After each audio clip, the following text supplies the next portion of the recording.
बहुत पहले की बात है। एक गांव में नीना नामी प्यारी बच्ची अपनी माँ बाप के साथ रहती थी। नीना की माँ ने उसे एक छोटी कपड़े की गुड़िया दी और कहा, उसे रोज दूध और बिस्किट देना, ये तुम्हारी मदद करेगी। चंद साल बाद नीना की माँ का इंतकाल हो गया और उसके वालिद ने दूसरी शादी कर ली। सौतेली माँ रिमशा और उसकी 2 बेटियां नीना से हसद करती थीं। जब नीना का वालिद सफर पर गया, रिमशा ने एक मंसूबा बनाया और कहा, नीना, जंगल में जाओ और चिराग ले आओ, जो सिर्फ जादूगरनी काली डाइन के पास है। नीना ने अपनी गुड़िया को खिलाया और मदद मांगी। गुड़िया ने कहा, डर मत, बहादुर बनो, तुम्हें कुछ नहीं होगा। नीना रात के अंधेरे में जंगल पहुंची और चलती हुई एक अजीब झोपड़ी तक जा पहुंची, जो मुर्गी के पैरों पर खड़ी थी। वहां एक कुत्ता, नौकरानी और एक बिल्ली मिली। नीना ने तीनों के साथ नरमी से पेश आकर उन्हें कुछ खाने को दिया। बू बिल्ली ने बताया, जब काली डाइन तुम्हारा पीछा करे, तौलिया फेंक देना, वो नदी बन जाएगा। फिर कंघी फेंकना, वो घुन्ना जंगल बन जाएगा।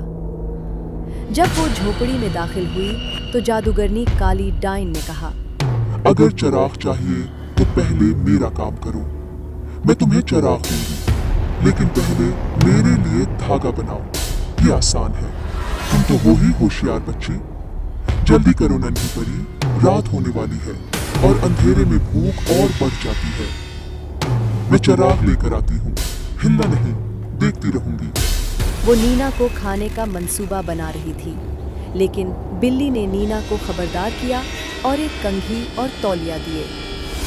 जब वापस आती है और नीना गायब हो चुकी होती है, क्या वो भाग गई?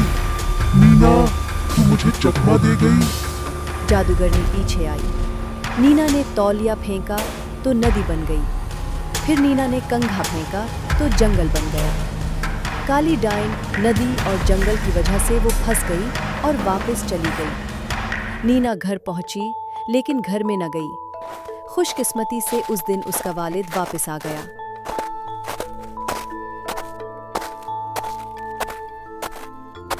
नीना ने सब कुछ बता दिया। जब वालिद को सच मालूम हुआ तो उसने रमशा और उसकी बेटियों को हमेशा के लिए घर से निकाल दिया। उस दिन के बाद नीना ने खुशहाल जिंदगी गुजारी और उसकी गुड़िया हमेशा उसके साथ रही।